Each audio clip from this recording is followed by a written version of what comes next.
Quis custodiet, ipsos custodes. Chapter 1. Left Behind. Legend says that after a vicious final battle with the vile Sheriff of Nottingham, Robin Hood died. But the legends were wrong. Robin of Locksley did not die.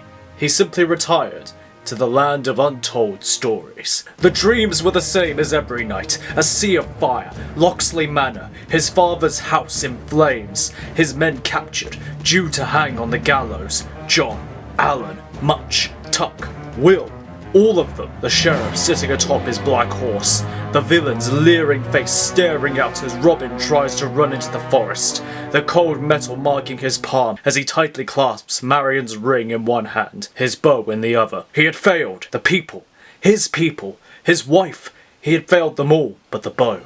The bow could not fail him now, not when he had one final chance. He turned back to face the sheriff. If he was to die, it would be as he lived, one final time.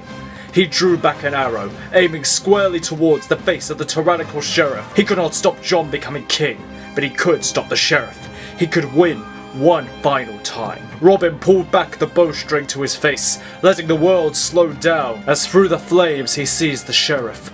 He lets go of the bowstring, lets the arrow fly, and then he woke up. Robin sat upon his bed with sweat clasping close to him. He closed his eyes as he let his breathing slow, felt the cooling air calmly breezing in from the window. He was no longer there, no longer in Locksley, no longer in Nottingham. That all happened long ago. All that was long lost to him now. Robin clambered off the bed and went over to the window, watching as the first embers of life were coming to the street, lamps and candles being put on as people began to awaken, massaging sleep from their eyes as they began to go about their business, finding things to do as they rebuilt themselves. There were those that languished all day, absorbed in their woes as they sat or drank themselves into a stupor. There were those that carried on with their trades, or picked up a new one, working and building as they put their pasts behind them within the land that was their escape.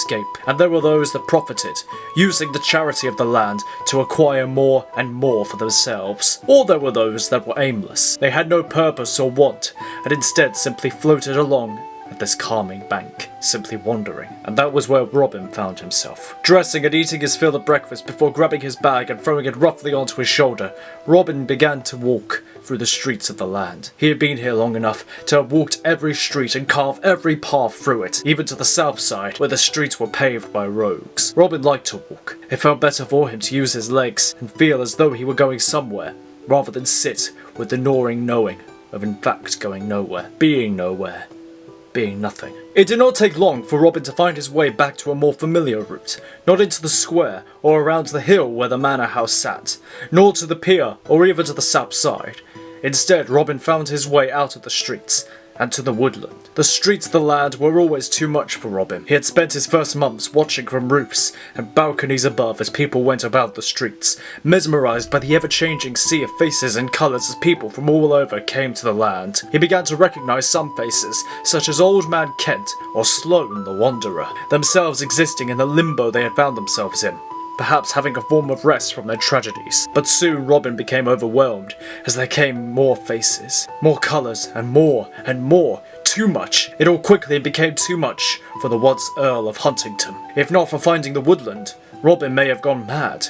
Instead, he found a new kind of curiosity. It was so different from Sherwood. New kinds of berries and trees, as the leaves of silver hung from impressively tall trunks. The grass of light purple smelled of citrus, as Robin sniffed a clump in his hand, as the darkly green bushes bore berries that tasted of cinnamon, as spice clung to the mouth upon tasting the salmon pink berries. The air bore the scents of ginger and cardamom as Robin sat in the trees, branches holding him as he took in the grand view of the land.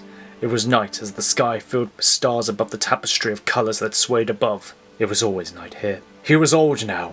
The greys in his hair did not need to tell him that. He could feel it. How tired he was, how worn his soul was. Can I rest? He thought to himself. The final battle is over.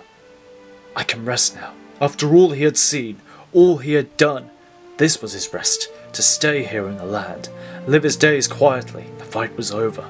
There was nothing else to do. Yet no matter how often Robin told himself that, he knew he was lying to himself. It all spoke in how he could not allow himself to rest. He knew in his soul that the fight was not over. No matter how he tried to ignore it, to push away the idea of it, the gnawing under his skin, the leering urge that scratched at his senses, He wanted to be done, but all within him said there was more to do, more to fight for. One more time, one last time. To fight, to seek, to win. One last time. Robin breathed a sigh at the rattling thoughts, jumping down from the tree as though it were a small step. If he were a younger man, then certainly he would be obligated to follow the urge, to try once more. But that was a younger man's sport, not his anymore. As he walked once more back through the streets, he pondered what path he would walk tomorrow, perhaps to the pier.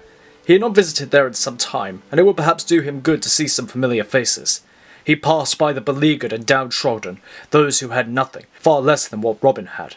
Nothing except their memories, and they wanted so very hard to throw such things away. Finding salvation in a bottle, it was their own method of coping. And could Robin judge them against his own methods? He had known stronger men who, broken by the tides of war, fell into dark ruin and saw themselves in a cask of ale. It was then that Robin heard it. "Give me that, now!"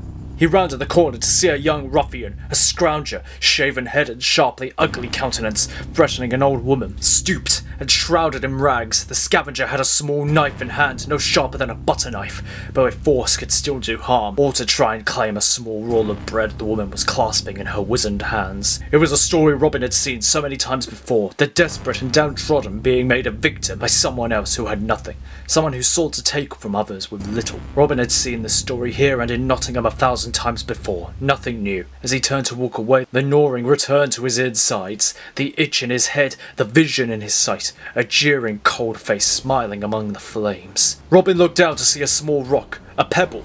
He picked it up to find it was a good weight, firm yet light to hold. Perfect. He was out of practice. It had been too long since he had clasped his bow, practiced his aim, shot anything. It would be impossible for anyone except Robin of Locksley. He judged the distance as he held the stone in his hand. As he pulled back his arm to be level with his face, he lunged forward with the stone. As he pushed off with his foot, sending forward the small missile directly towards its intended target. Bam! The stone found its target, striking the scrounger directly in the temple, in seconds sending the scavenger down to the ground like a bag of flour. The old woman looked around her, confused as to what just transpired, only to quickly hobble her way away from the scene, bread roll intact in her hands. Robin was elated. He knew he could do it. He could find a target like that in his sleep, but doing it, the action itself awakened some long dormant thing within the Earl of Huntingdon. He knew then what he needed to do. It was not rest he needed. He needed to return to Locksley, rebuild, thrive, no longer hide in this other land. It was time to come home. Robin had already packed his things. It had not taken long. He had long grown accustomed to living on little while in the Holy Land. There was only one thing left to do. He had not given it away, as much as anyone else may have done so after all that had happened. He had only hidden it, kept it safe and hidden away, where no one could find it. No one, except someone who thought like an outlaw. As Robin went to the tallest, most beautiful tree in the woodland around the land, the silver leaves bore a rainbow sheen as they reflected the light, while the bark of the tree was seamless, silk-like, a pink rose shade to the ash-coloured bark. He had buried the emerald ring there under the beauty of the tree. A beautiful tree for the most beautiful lady in Nottingham. Robin had never had a chance to bury her, and so at the time this had to do. He knelt before the tree as he lay his palm upon the bark, imagining her face as he felt his throat tighten and his eyes water. There had been a time where he hoped the fight would be over, that she and he could live the remainder of their lives together in peace. Live and grow and have 5 or 6 beautiful children, the oldest being a lad who could take up his father's bow and run Locksley Manor after he was gone, and that he and her could live their golden days together, growing old together. But that was simply a dream, and now there was just him. He whispered quietly, "I'll never stop loving you," as he kissed his fingers, laying the kiss upon the bark. With that he rose and headed to where he needed to go. For all the years Robin had spent in the Land of Untold Stories, he had found it difficult to form any bonds of friendship. After what happened to his last cohort, he thought his presence an encroachment on others. And then without sufficient practice, he found it difficult to navigate the unspoken rules that could create the tying bonds. And even besides which, there were so many people from so many different places, he found it difficult to find some foundation of commonality that could lead to anything substantial. For all that is, a except for one. Diego had come to the land not long after Robin did. Like him, Diego had found a sad strain of corruption and injustice within his home country, and he had made it his own personal mission to thwart it, an undertaking which had been fought for 10 grueling years, until one night he found himself at the mercy of his enemy's sword. In the aftermath of the duel that followed, Diego found himself on the run, his baby daughter in his arms, bleeding to death from wounds inflicted in the battle, seeking an escape and safety for his little one. He stumbled through a door that led him to the Land of Untold Stories, where he and his daughter had lived in safety ever since. Diego was now the landlord of a tavern, and although he had mostly healed, he still felt the sting of his wounds if he moved too much or too suddenly. His daughter had blossomed in the land, marrying a former naval officer, and living comfortably. And for Robin, Diego was his best friend.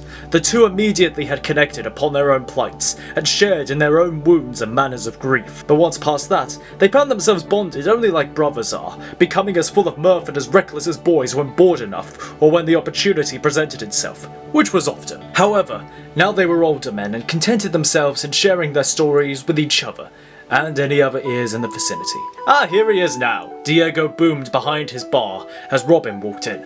I was just telling these gentlemen all about that first day at the pier. Diego stood with his hair tied back, his black locks bore strands of grey. His tanned face was always jovial as he served drinks to his customers, finishing his appearance with a trimmed moustache that had already turned silver. The overall effect seemed to heighten his charms as he served his customers while age had been less kind to Robin. The grey flakes of his beard and his streaks in his hair only added to the worn-out visage he displayed. We thought we would try our hands at being ship hands.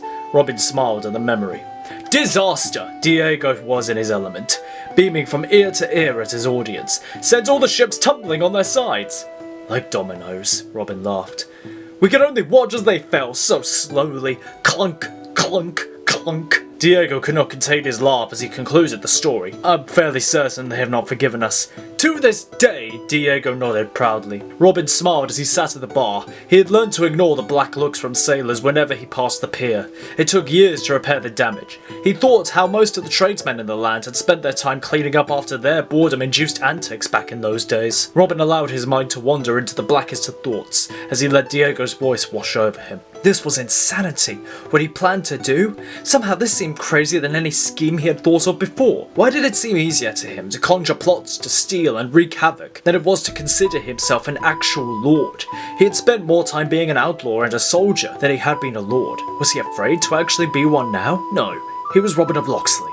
There was nothing to fear but fear itself. Uncle Robin! He was shaken from his day's musings as he turned to see Eva. She looked radiant in a white silk gown that made her dazzle in the scene of the tavern. Her husband, Rich, stood behind her, leaning on his walking stick, his tweed grey suit making him blend into the scenery as his wife took focus. Eva! Robin said as he stood to hug her, shaking hands with Rich as he offered them both a seat, which they graciously accepted. I'm so glad you're here, Uncle. Not glad to see your old man, Diego said in a mock-offended tone. Well, I never know where Uncle Robin is, and I wanted to share news with you both. Is it good news? Robin asked, smiling. Are we going to like it? Diego asked. Well, we need to take Rich out the back. I'll keep guard if you want the first swing, Diego said jovially. Stop, Eva said, chuckling. Nothing like that. Well, we don't know, we haven't heard yet, Diego said. Well, if I told you, you would know. Is that permission? Diego asked Robin. Sounds like it to me, Robin answered. Should we just tell them? Rich finally said. Eva said nothing, instead clasping her stomach as she looked at her father with a certain twinkle in the eye. The resultant celebrations were intensive as Diego served free drinks to all in attendance and water for Eva. Robin profusely congratulated Rich, and everyone wished good health to both Eva and the new addition. Incredible! Diego was beaming. I'm a grandfather! I'm leaving, Robin said. Already? We're only just beginning to celebrate, Diego replied. No. I'm leaving the land. A stunned silence followed this. Diego did not know what to say, until finally Diego just said, why? Although he already knew the answer.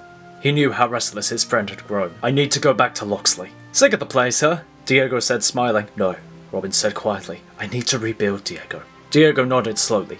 He knew what Robin was talking about. How being in this place could rob you of purpose. How a man needed to build, to lay roots. He had found that in the tavern and with his daughter, and now he wanted the same for his friend. I can help you. I have heard of a place where you can go back to the world. Where? Robin asked. A cave, Diego said seriously.